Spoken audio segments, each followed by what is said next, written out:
Hey everybody, it's Erik Torenberg, co-founder, partner of Village Global, a network-driven venture firm. And this is Venture Stories, a podcast covering topics relating to tech and business with world-leading experts.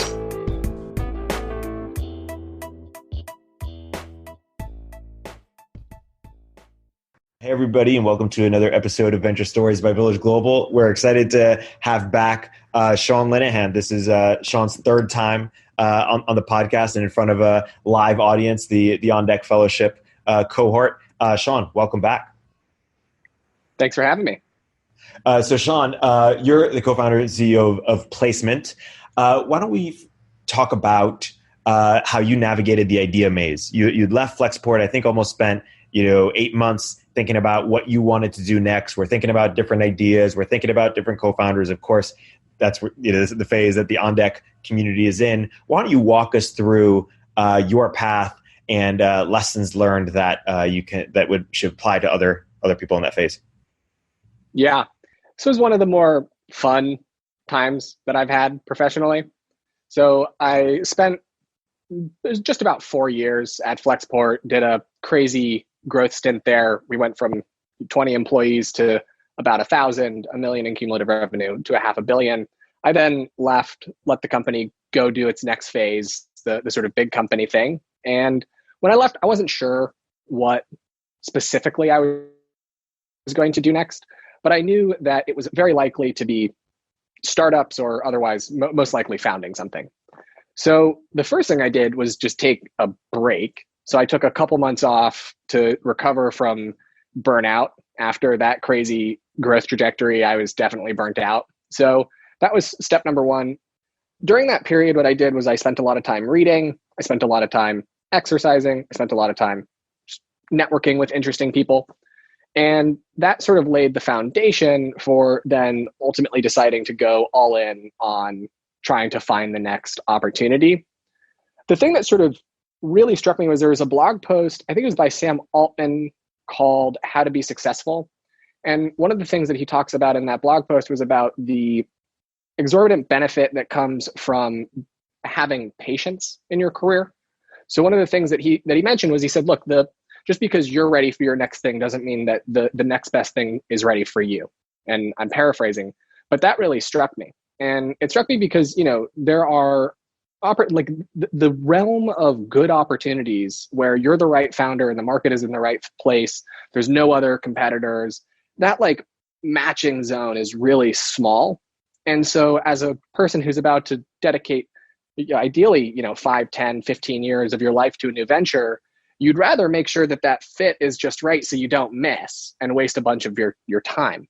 And so what I started doing was two things. One, I started just spending time with every other person that I could find that wasn't also those sort of in-between gigs. I mean, OnDeck has really formalized this, which is great. You all are in a wonderful community to be able to do sort of what I had manufactured myself, and ultimately actually did do OnDeck near the tail end of this sort of journey. But what I was doing was I was collecting ideas. I had a big spreadsheet of ideas that I sort of just it was like my dumping ground. I had 50 of them. And I started hanging out with other people who also had their own 50 idea long spreadsheets. And what's fascinating, I'm sure a lot of folks on OnDeck have experienced this, is a lot of the things that I was thinking about, other people were also immediately thinking about. And there's this sort of hive mind of the technology industry where sort of all at once, there's a lot of concurrent innovation and invention all at the same time. And, the best thing you could do is go find the other people that also just invented that same idea, within the last 2 months and work with them, or at least brainstorm with them. So I started doing was, jumping on some ideas and just starting building and seeing if I could actually come up with something that felt compelling, shopping that out to the smartest people that I knew. And then also, sort of trying it on before talking about it publicly or anything like that. And I went through a couple different businesses. I actually launched a couple different products in my time in between Flexport and Placement. But the thing that I was looking for was, one, I was looking for, do smart people that I want to work with want to work on this? Do they think that it's compelling? Do they feel do they want to talk about it? Are they asking more about it? If I, tell them let's jam on this, are they interested? Two, can I find early stage customers for this? Does anybody care? Like, does my target audience care? And three, when I start talking to, venture capitalists about this, are they interested, right? Because the best business will have the smartest people wanting to work on it, customers desperate to have it, and investors desperate to give you money to work on it.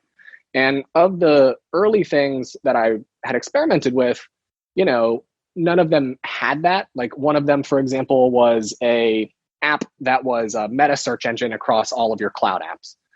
There's a company that's now doing this called Command K. It looks really good. But when I started shopping it out to the people that I knew, nobody thought it was interesting. Nobody wanted to work on it with me. Everybody thought it was dead boring.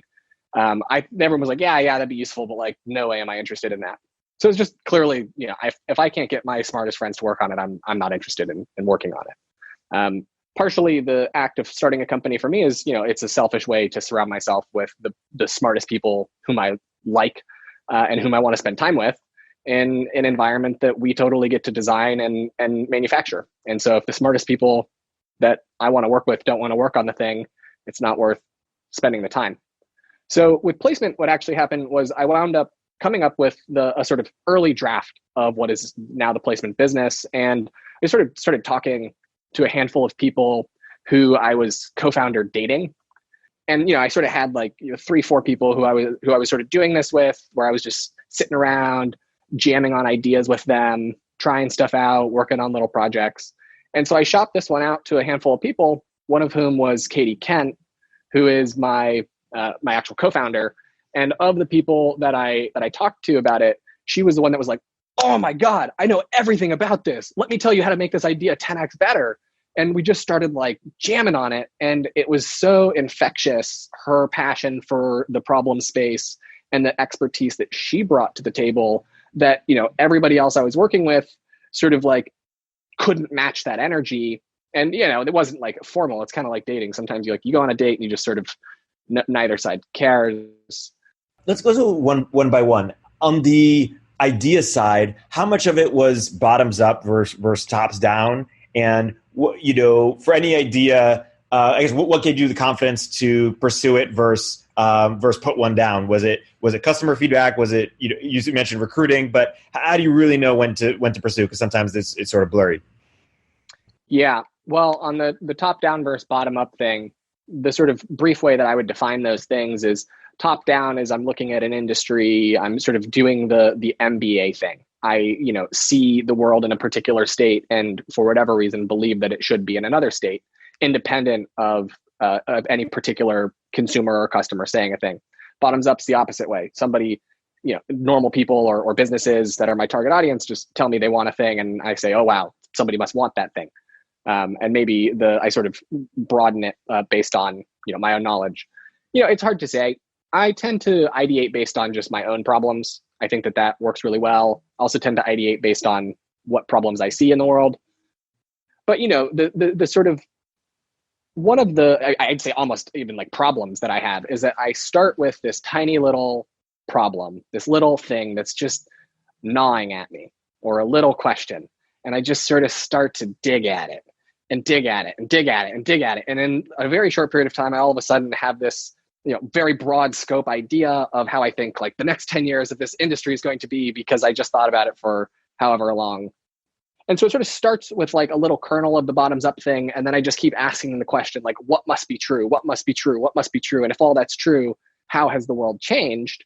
And so I would say it starts with the bottoms up thing and then ultimately ends up at this sort of macro vision. In terms of evaluating what's worth working on, there's sort of a handful of different sort of variables that I was judging things on. First and foremost, it was, do I care? For just straight up, do I care, right? Like if I don't care, it's just not worth working on. You can't sustain interest. I mean, perhaps the most money grubbing, greedy people can, sacrifice their lives in pursuit of material wealth. I just don't care about stuff enough to do that. Like I actually want to work on interesting stuff and solve real problems in the world.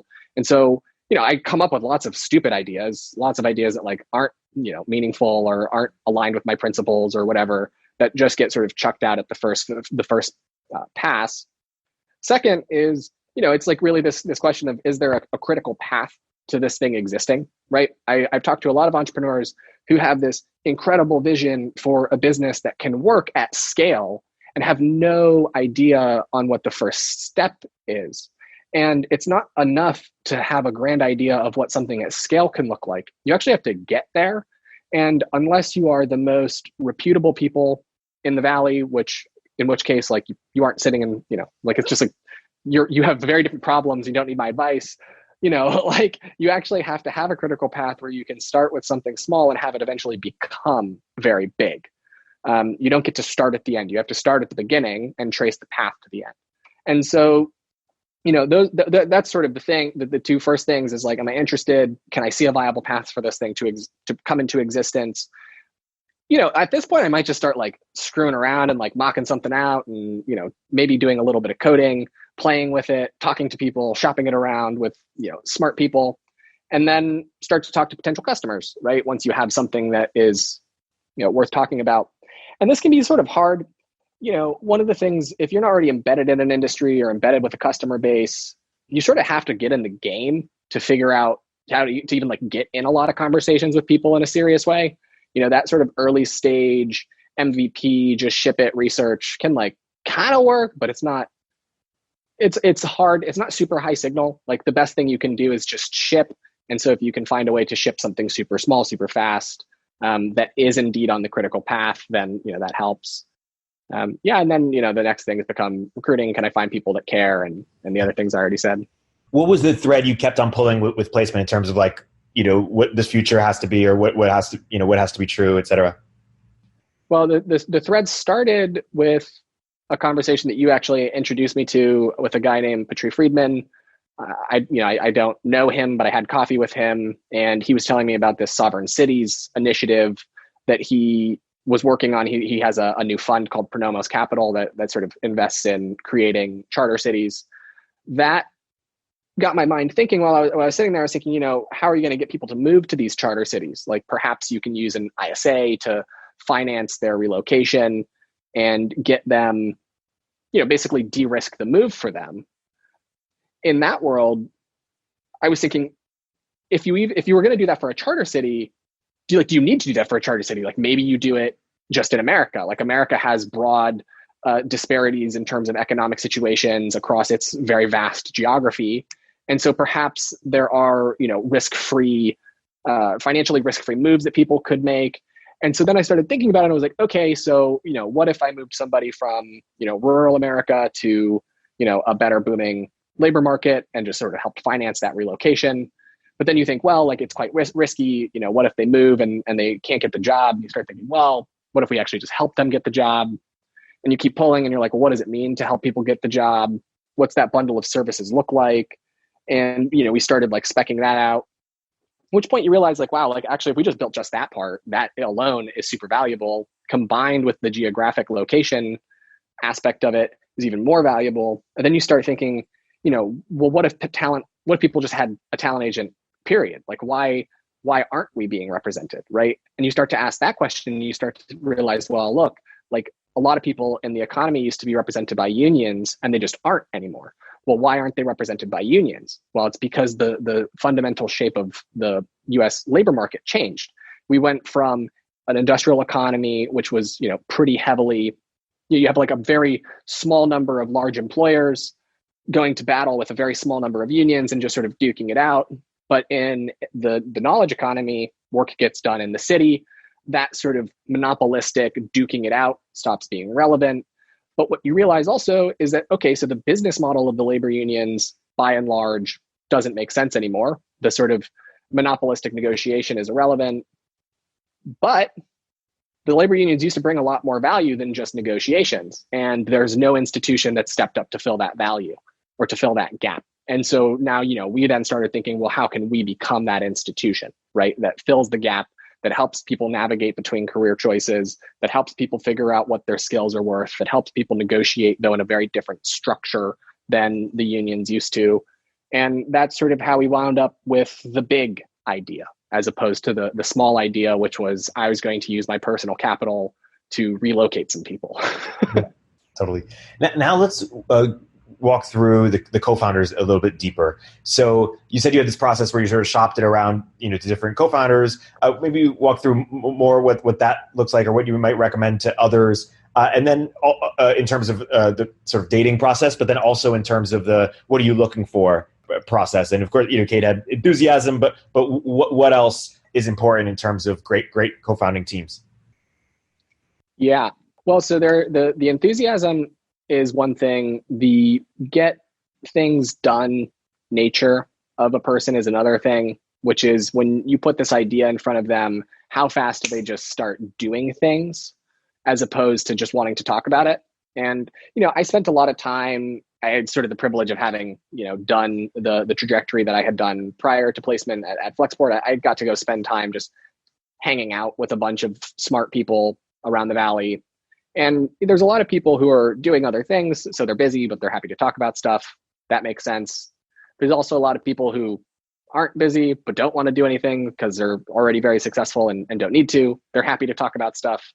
And there's people that have a lot of money that are investing and want to talk about stuff, but also don't want to do stuff.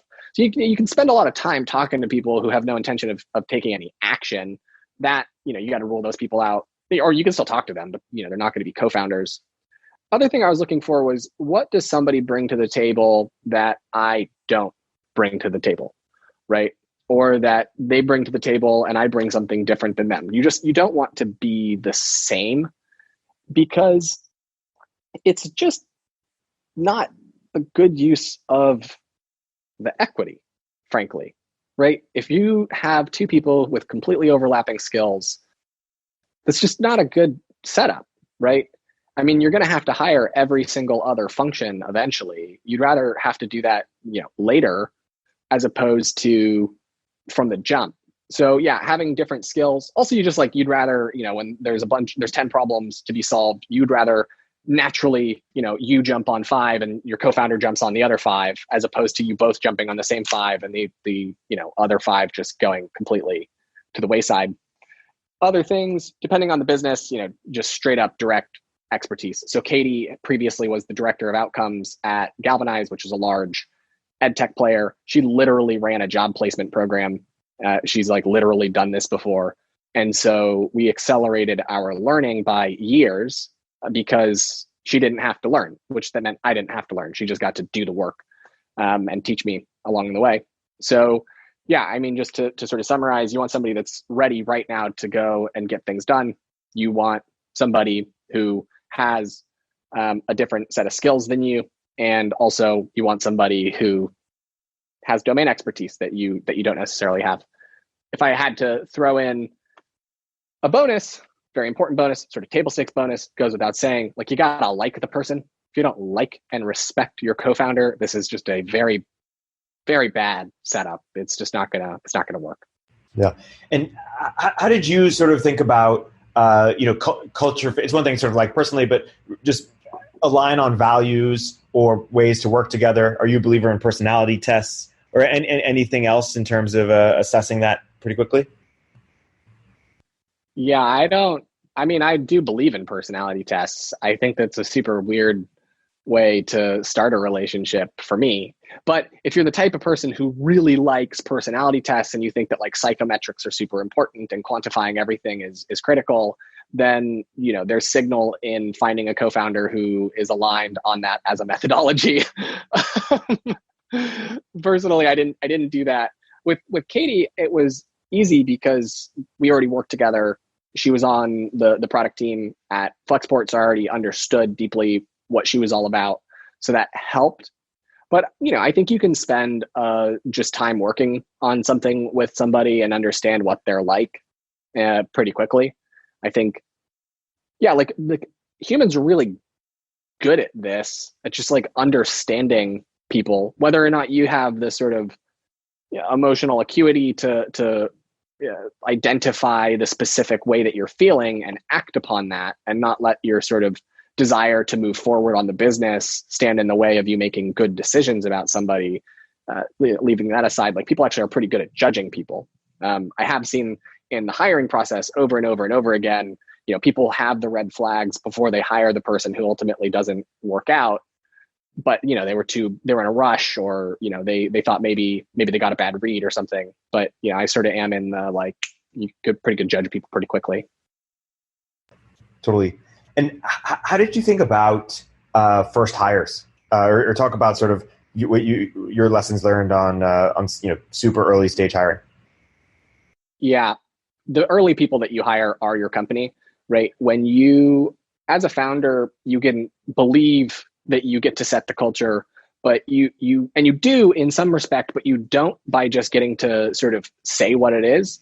The way that you set the culture is by explicitly hiring people who represent the culture that you want your company to become. And you don't get to sort of shape people generally. You get to select people. And that it's the act of selection that you use to sort of create the culture. In that, I mean, you just have to be super picky. So one of the reasons why I think college entrepreneurs rarely work out is because they just don't have a network of people to pull from that they can start a company with and have as early hires. It is so valuable to have had worked in a place that produces high output talent, to have worked side by side with them and understood what they're like, and then be able to go on to the next thing with them, right? I worked with hundreds of very smart people at Flexport. On the product and engineering team, I worked with people who were unreasonably competent, but whom personally I wouldn't want to do an early stage startup with. That's a really good thing to know, right? Of the 100 engineers that were on the team, there's maybe 5 that I thought would make a good fit for an early stage startup. If you're hiring cold, you don't know anybody, it's just a lot riskier, right? Because competence and the way that somebody behaves, it's just harder, right? Like, I mean, when you're doing a co-founder dating thing, you get to like jam and like spend a ton of time with them. If they're not willing to spend that time, then they're just a bad co-founder. But when you're hiring somebody, it's like a little different. Like there's only so much time you can spend with somebody to evaluate them. Though I would say whatever process you ran at a big company, don't run that at your small company. Like just like straight up start working with people as much as possible. Spend way more time in the interview process than you think you should. The other things I'll say is like having a co-founder is useful because at any given moment, one of you probably is or should be going almost full time on hiring when you're at that stage. Before you're hiring people, just don't think about it at all. Once you're at that stage, like you kind of just got to go all in on filling the roles, talking with people, doing the thing.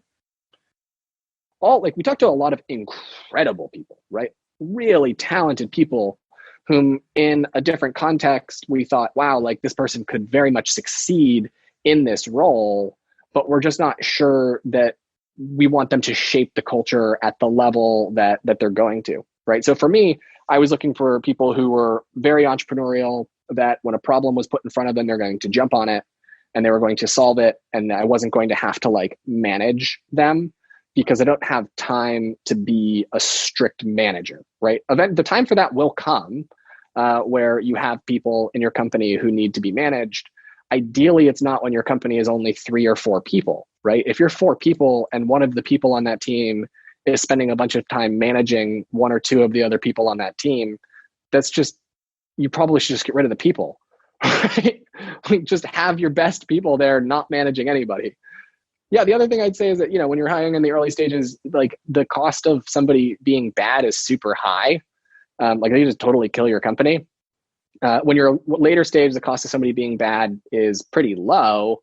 You have somebody in a role, whatever, if they're low performers, who cares? But if 1/3 of your team is a low performer, that's just not going to work, right? Like that just means your team is low performing.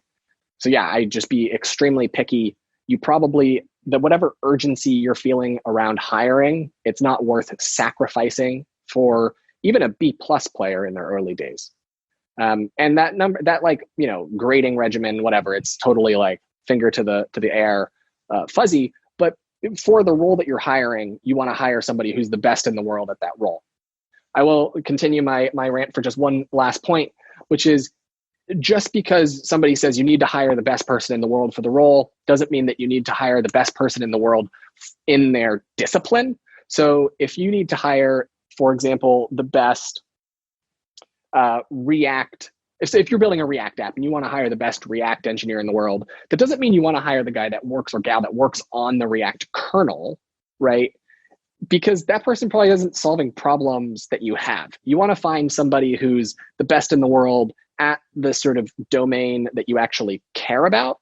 You don't necessarily want to hire somebody who's tremendous at writing algorithms if what you need to do is build web apps. Like their competence in this deep technical domain doesn't help your startup. It might help your ego, but it doesn't help your startup. And what you really want is somebody who's going to help your startup. Totally. And how do you think about compensation? Or what's your sort of philosophy behind that? So I've thought a ton about this. The way that I basically look at it is pre-seed, it's basically whatever you can negotiate. Like that person's before you've raised any money, that person's basically a co-founder. Whether you give them the co-founder title is your decision, not mine. Whatever you negotiate, it's sort of anything goes. There's no rationality here. Once you've raised some money, the way I look at it is, if you want a really strong team, you should pretty much just straight up tell people that they can't be in it for cash. Like as a seed stage startup, if someone comes in and they're like, yeah, I need 150 to start, it's just like, no way, dude. Like that's just not going to happen. It's not that you maybe couldn't do it, but if someone comes in with that level of expectation and that level of sort of personal agenda when they're employee 0 through 10, it's just unlikely that person's going to have the commitment to the mission that you need at that stage. So first off, you basically level and say, look, like there's two numbers that you need to decide. There's the amount that this person is worth in the market on an all cash basis, like holding aside the equity conversation. What are they worth per year, right? Like what would they fetch if they were going to take no equity? Okay.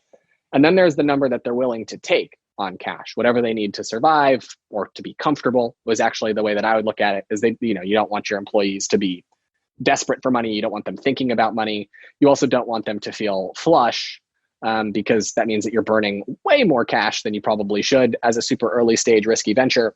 But so you have these two numbers. You have the number that they're worth and the number that you're going to pay them. And then you have this gap in between. And a lot of people at the early stages basically say, hey, look, like my equity is worthless, or, oh, equity is free, or, oh, it's a lottery ticket. It is a lottery ticket. It's not worthless. And it's also not impossible to price. So if you've already raised a seed round or any type of funding, your equity already has a price. And so the way that I think about it is, okay, the equity that I'm going to pay somebody in the short run is going to ideally bridge the financial gap between what they're currently making or what they're worth in the market and what I'm going to pay them using equity and valuing that equity at effectively the price that they would have to pay if they were an investor. So in the offer letters that we've sent to our early employees, we basically said, hey, we're giving you or offering you X dollars in cash and Y shares, which is the equivalent of a Z dollar angel investment in placement. And so, the way that I sort of have structured it in my mind is like you're basically paying them equity for the next 2 years. Today, you're sort of like pre-committing to the next 2 years worth of equity. If they stay on longer, you ideally are giving them refresher grants.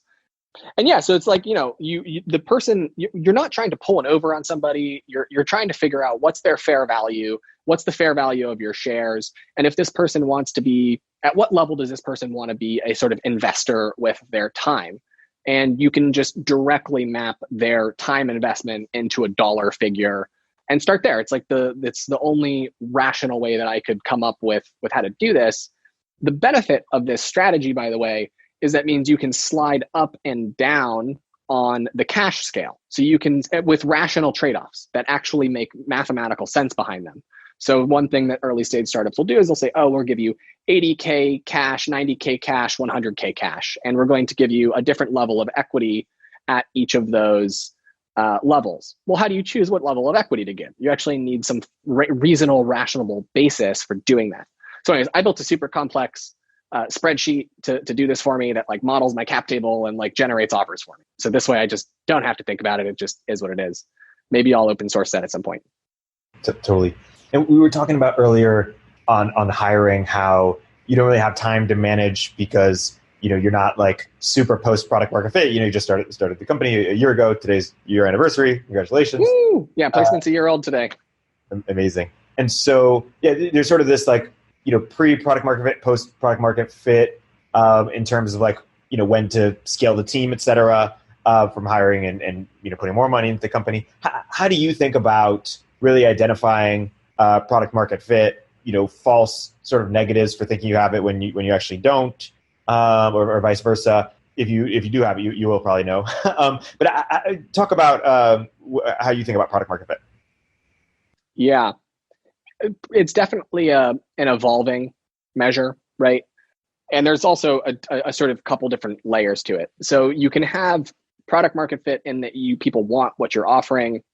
You then actually have to also have a reasonable business model for that to work. You need the financials of the thing to eventually make sense. And there's other work that people have done on this, which is like you wind up with product market fit in a sector or with a particular customer, right? So at Flexport, for example, we had very early product market fit with people who had insanely complicated freight shipments, but we couldn't make a business out of doing that. So we had to keep iterating on the product until we had product market fit with people who had simple shipments so we could actually make a profit. But we did that with small companies. And then we started talking to bigger companies and shopping out what we had to them. And they would basically say like it would be great if only you had these like 10 other things. And therefore you just totally didn't have product market fit. So, there's the one thing that Rahul from Superhuman wrote, which just talks about, you want to send a survey saying how much, whatever it is, it's like, how upset would you be if this product went away or something like that? But that's sort of, you kind of have to have customers already to do that. And you actually have to have people who, care enough to answer your survey to do that. So that works when, you have really high product market fit. Otherwise, you're probably not getting anywhere. Like you're not getting any particularly useful feedback from non-responses. So yeah, I don't know, dude. It's kind of a complicated one. When you have product market fit in a segment, you are just getting sucked out. Like you can't help yourself. People want your thing. You like feel extraordinary pressure, right? There's this paradoxical thing that happens with success, which is the more successful you become, the harder things get because the pressure ramps up, the complexity ramps up. So when you have that, like, because all of a sudden you're like kind of freaking out. And if you don't have it, you wind up not having it for any number of reasons. And this is where entrepreneurs are born, or at least where good ones are, is very few people start with perfect product market fit. And you kind of just have to have a nose for your segment and say, like, what is the best way for me to figure out what's not working and go and solve that thing? Totally. That makes sense. And now I'm curious, and we'll transition into a sort of broader conversation about it, but how does COVID affect your business in particular? Mm-hmm. It's complicated. So on one hand, the labor market has totally melted down. We had a bunch of customers have offers rescinded. We had a bunch of customers with interviews canceled. And for about a month there, it sort of looked quite apocalyptic. What we've seen is that the labor market's turned back on. Companies have figured out how to hire remotely, at least the companies that are willing to continue hiring in this new context. And fortunately for us, we're able to just reorient around companies that are continuing to hire. So we've built this massive data collection infrastructure that goes and acquires current job listings from across the whole web. And if those job listings get taken down, they're no longer in our pipeline. And so, yeah, for us, there was this sort of like drop, and then it sort of coming back online as we get our customers interviews with companies that are hiring. So on the company side, there's a lot fewer companies that are in the market. So it's far more competitive for candidates. On the candidate side, all of a sudden there's way more candidates, right? We're an ISA company, so we partner with the candidates. So it's good for us that there are more people looking for jobs. I think it's bad for the country. I wouldn't wish for this. I'm not going to relish the fact that our business is succeeding in this downtime. I think that I would much rather have slogged it out in an up market. But yeah, I think our business and our model is actually quite counter-cyclical. Most recruiting companies and contingency recruiters have conducted large layoffs because companies stop paying placement fees in a down cycle. We don't take placement fees. So yeah, our business is doing quite well. And then just to go on a tangent for a second, in a post-COVID world, do you think people are going to be less likely to move, or do you potentially see yourself evolving that side of the business, or more likely, or how do you think 6 months from now the effects? Right. We've already evolved that business. So we're willing to conduct a national scale job search. Most people can wind up with the largest economic gains by relocating. But with that said, if somebody is rooted in place and they're in a place that's the right place for their skills, we're still willing to work with them. So the way that we look at it is we're looking at somebody's current earnings versus their potential earnings, given their parameters. That's titles that they're searching for, that's locations that they're willing to work in, companies that they're willing to work for potentially. And we're basically seeing if there's a gap that we can help bridge, right? If somebody is in a bad labor market, let's say that they're where I grew up, San Bernardino, California, and they want to be a salesperson. Well, look, salespeople where I grew up make $12 an hour. That's just like, we can't make money working with that person. And if they're not geographically mobile, we're just going to not work with that person. It's just that simple. So for us, we've evolved the value prop. We also work with people to do remote job searches. So we, suck in data for remote opportunities.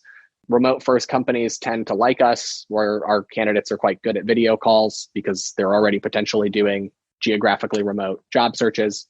So we're not all in on the relocation case. The technology and process that we've built works even if somebody is just looking for a new job, period. And how are you acquiring your customers? Is it ads, or what channels have been most effective? So how are you acquiring them? And then how did you build trust with them initially? Well, so we acquire customers mostly through paid advertisements right now. Some businesses can do that, some can't. We found quite a lot of success with those channels and have acquisition costs that work for our business.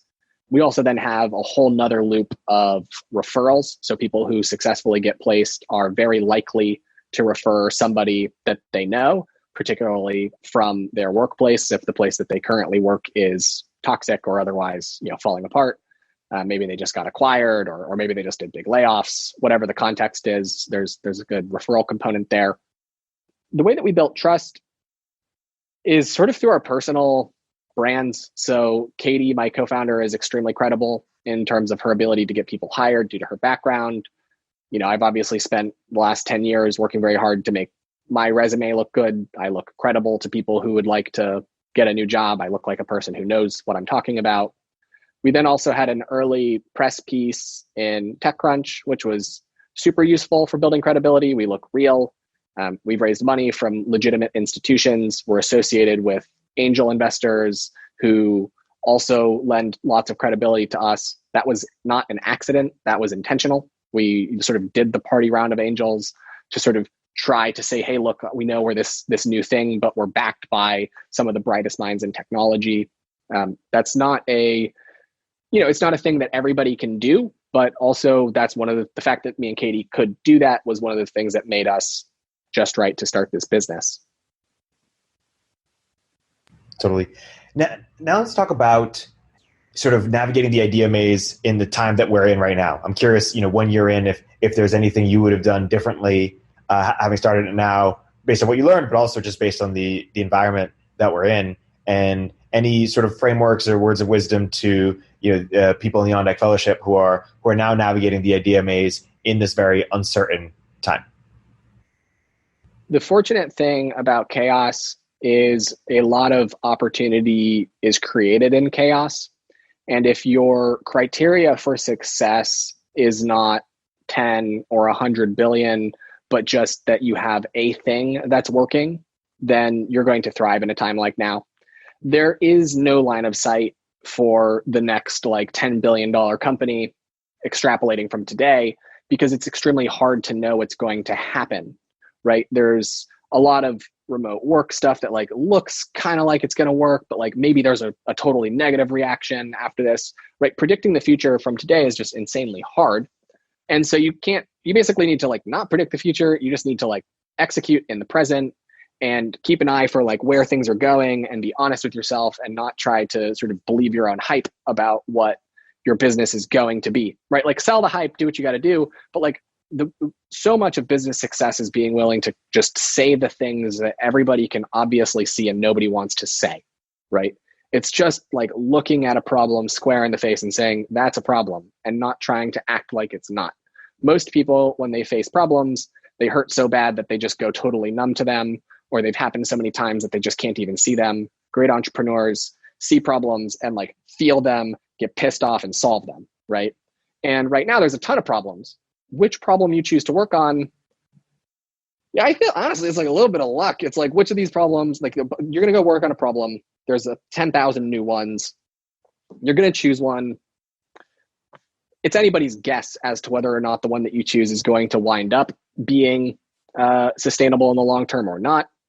The one framework that I would use is that eventually things sort of revert to the mean. So most problems have already been solved in the world, and most great companies are just solving the same problem again in a new context with new technology.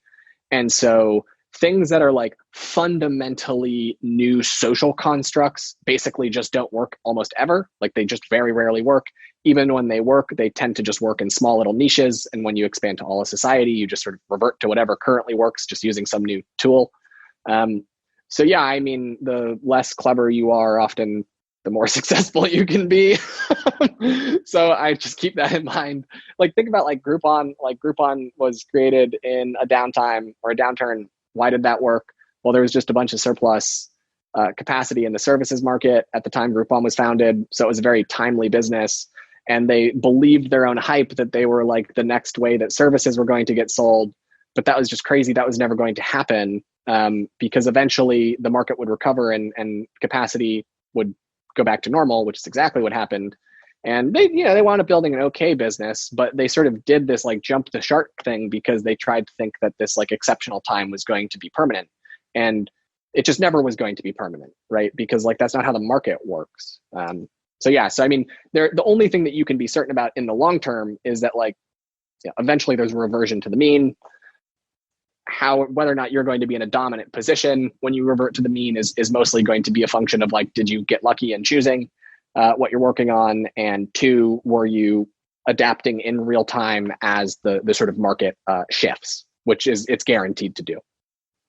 What's your framework for defensibility in terms of not just picking an idea that has initial traction, but that can sustain and grow, far easier over time, and particularly for sort of a operationally intense business like yours, and obviously before you were at Flexport, was also operational. What's your framework for thinking about defensibility for what you're working on? I mean, I won't rehash all of the moats that exist in the world. There's people that have just done better work on that than me. Fundamentally, look, if you're able to start the business at the time that you're starting it, then one of two things must be true. Either you have access to some resource, and it's definitely not an insight, some resource that other people don't have access to. And so therefore you're able to go do this thing that other people can't do, or other people can do it and you're going to out execute them and put up moats behind you. Yeah, I mean, the businesses that are in the former category are usually started within large companies. Large companies have access to crazy amounts of capital and resources, and so they tend to have these sort of pre-existing barriers that they can deploy into new markets. Very rarely do individuals have that. If you, like, I have a friend, Harshal Goel, he's the founder of a company called Dendrite. He's just like the smartest person on the planet. And what his business was about was like, can his brain be used to solve a very specific problem? There was probably zero other brains on the planet that can solve the problem that he solved. Like, that is a business driven mostly by having access to a resource that nobody else has access to, namely his own mind. If you're not a hyper genius like he is, then what you probably want to do is go run at a problem and try to figure out ways to put up barriers. The best barriers are the ones that are in line with your customers' value. So these are so-called network effects businesses, but they're not necessarily even network effects. It's just basically like, you don't want to put up barriers that just restrict new entrepreneurs arbitrarily, right? Like, this is what universities do or lawyers do. They put up supply side barriers. What you really want to do is be so damn good, so damn fast at doing what you do that anybody who tries to start right now will be very hard pressed to beat you at your own game. And so in that way, you just sort of have this compounding advantage, right? So with Flexport, for example, there was some regulatory moats, but there was a lot of people that had the same licenses as us. But the thing was that we had this vantage point about what digital freight forwarding was going to look like. And we built this moat that just compounded because like we were already at the vanguard of this thing and we just kept innovating. So other people entered the space and tried to copy us. But who wants to use, the third best digital freight forwarding software when it costs the same as the number one best freight forwarding software? Like nobody wants that. Everybody wants the best as long as it's within their price point. So yeah, I mean, you want to just be the best at what you do and perhaps accumulate the sort of proprietary assets that fundamentally prevents other people from competing with you in the future, right? I won't say what those are for placement because that's for me to know and for you all to find out in a decade. Yeah, totally. Let's talk about some macro ideas related to placement a little bit. Talk about how you see the labor market evolving over time. The sort of the short term question, which is, how do these jobs bounce back? What does that look like? How does that play out? But more just but then also let's get into sort of medium and long term, sort of separate from COVID related stuff. Just how you saw it playing out. Period. Well, a lot of the jobs that have been impacted are in the service economy. I don't need to rehash this. Anybody that's sort of paying any attention will know this. Waiters, people that are sort of doing those types of jobs. I don't think that those are gone forever. I don't think that they come back fast. I think that starting a new restaurant takes a long time. If your business goes to zero, booting it back up takes a long time. It's not like quarantine ends and everybody is back to normal. That's not going to happen. But I don't think that there is a permanent shift in service economy jobs, mostly. What I will say is that during a downturn, big companies need to show strong numbers. What they will tend to do is lay people off. But when the market starts to come back up, you now have far fewer people. You probably fired a bunch of people that you didn't actually need, or in the interim, technology has gotten good enough to just automate their jobs. So I think a lot of the white collar jobs actually go away. This happened in 2008. One of the underappreciated drivers of sort of SaaS dominance and tech's status in the world was 2008, where you had these companies have a massive contraction of their labor force and then enter a bull run. And they entered that bull run without the sort of legacy people stack. And they just sort of started putting in software, the quote unquote digital transformation game that led to software companies far outperforming because they weren't competing with an existing process. So for the people that are in jobs that are able to be automated, I think they should probably go retrain. It's just like a very difficult, you're competing with zero marginal cost software it's not a good strategy for anybody. It's just a bad idea. Yeah, I mean, look, there's a great quote from Junius Morgan that says, "Always be a bull on America," and I'll always be a bull on America. But the shape of the labor market's bound to change. Some aspects of that I think cities aren't dead. There's some people have tried to pronounce the death of the city. I think they're dead wrong. I think remote work will be important, but still be under indexed in terms of innovation activities. Innovation does not happen remotely. It just doesn't. It can, but the number of people that are good at that type of thing is still very, very small, and the tech still isn't very, very good. I think it's going to grow faster than it was previously, but still cities are going to be the dominant place that people work.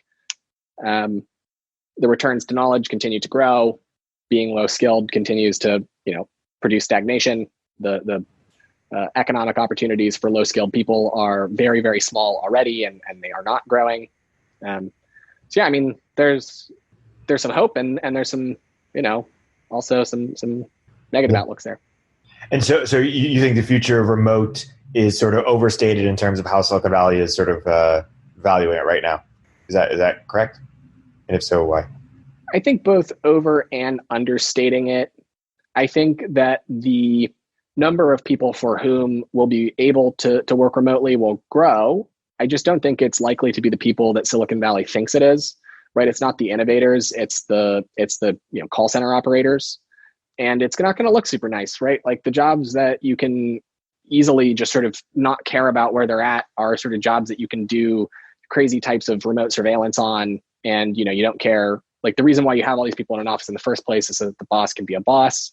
But now software can be the boss, right? Like let's take, for example, Uber drivers. Uber drivers manager is not a person, it's a piece of software. The Uber driver's software or the Uber software tells them when to go pick somebody up, when to stop, when to turn. It's like quite controlling. It doesn't require a human manager to be sitting there next to them, telling them those things. The software just does it. So I think like a lot of jobs actually turn out can be done that way. It's not super warm and fuzzy feeling. Innovation activities still straight up have to happen in person, right? Like ask any thought worker that's doing real innovative work as part of their jobs. It has gotten insanely hard to innovate right now unless you can do it solo, and the best inventions don't happen solo. So yeah, I think it's understated in that like the trend actually could be like a huge hordes of people can ultimately be remote, but the highest value labor continues to probably wind up in cities. Totally. Explain the counter to that and why you think it's wrong, or the cities specifically in terms of cities, the suburbs. Yeah. I mean, what people would say is like, look, like we're doing what we're doing right now. This can be done remotely. We can totally jazz and innovate. Like we recorded the last podcast in person. Now we're doing it. You're in Arizona. I'm in San Francisco. Like we can totally do this. I think that's true. I think it's also that the societal scale infrastructure to do that just is like totally not set up. Like you and I are totally weird people, right? Like we like live on the internet. I've grown up on the internet. I've had friends my whole life that I've talked to mostly over text messages on the internet. And so it's like the fact that I'm capable of doing this is not reflective of your median person. And the technology and sort of social norms are not there for the median person yet. That doesn't mean that that won't always be true. I think that there exists a basket of technologies and social norms whereby geographic co-location is irrelevant. I do not think we have it yet. Before closing, I wanted to bring up an idea we've been sort of riffing casually for a bit. But one thing that you're sort of getting excited a bit more about, like local politics. Why don't you just talk about where you're excited, where you see opportunity? Yeah, share more. I can't speak for the localities outside of San Francisco, but in San Francisco, I find it so funny that the people I speak to, myself included, have this vision that's global and an impact even that's global. Like we have these levers that can shape the whole world, yet we have effectively no voice in our local political system, right? The voice of the people who produce the vast majority of the wealth that's flowing into the city, which by the way, doesn't just flow to individuals that are working in the space like everybody on this call. It also flows to the service workers, right? For every dollar that a well-paid knowledge worker makes, it's something like $5 or $8 is sort of trickled, or trickled is the wrong word to trigger a bunch of people with that word, but like is sort of, there's like a money multiplier effect where $5 to $8 will go to the service economy. And people in places like San Francisco in service jobs have exceptionally high wages relative to people doing the same jobs in other places. This is where people will school me on cost of living. I know that's what my business does. All we do is cost of living stuff. So the thing that I think is really interesting about this, though, is that we have this massive effect for cities, but we're, at least in San Francisco, being treated like we're having a negative effect on the city, and that the city, by and large, is politically controlled by people who are not the source of new wealth into the city. They're sort of redistributing it towards things that I don't think necessarily are, I don't think they're like all bad. I'm not going to say like, oh, the city of San Francisco is like a disaster. It's not a total disaster. But I think that the tech voice should be heard in local politics. I think that in order to have a truly tremendous impact globally, we need to solve the problems here, and we need to solve them through political voice, not pure philanthropy or deployment of capital, right? Like Apple is spending billions of dollars on housing in the Bay Area. I think that's just not the right strategy. Try lobbying to overturn the laws that are causing the massive cost of living inflation, as opposed to trying to solve the symptom, right? The common phrase is, you can't mop up the ocean. but you can build levees, right? So, we got to solve the root cause problem in the city. So yeah, I'm super interested in doing that, right? Like, how can you overturn very specific laws, very specific zoning rules that cause housing to not be produced at adequate amounts? How do you put in place rules to increase things like micromobility and decrease things like open air drug use, such that we increase the livability of the city? I think San Francisco could be one of the greatest cities on the planet, and it's decidedly not. And I think the things that are constraining it have nothing to do with economics and has everything to do with local politics. Yeah, and maybe just to double down for one more minute on what's your TLDR and why healthcare, education, and housing are so much more expensive than they should be. Is cost disease a sufficient sort of reason, or what do you think is the root reason? Well, if you have a market, then the price is what it should be, right? And if it's too high, it's because there's lack of innovation or undersupply. But we don't have a market in any of those things, or at least we have non-functional markets. So the prices are whatever people basically can, politically rally for.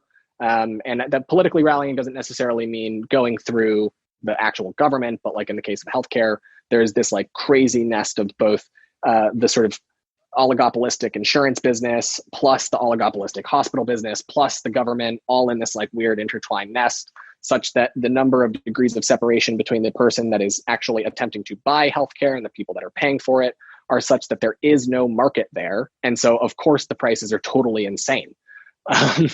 In housing, it's actually a lot less complicated. It's just there's an exorbitant amount of red tape that drives up prices. And there actually is a solution to, you can make more land, you just build up, but it's in San Francisco illegal to build apartments on 76% of the city's land, just by the law. It has nothing to do with being geographically unacceptable. So, there are solutions here. They often look like the opposite of what we've been doing. I think the way that we're heading in San Francisco and nationally is to just double down on the thing that caused the problem. That to me seems totally insane. But, there is a very large group of people that think that, adding more of the same thing is actually a good thing. And I'd like to, try to put a voice of reason out there. There's a lot of smart people saying the same thing, but just all plus one. Plus one. My guest today has been Sean Linehan, co-founder and CEO of Placement. Sean, thank you so much for coming on the program. Thanks, Erik.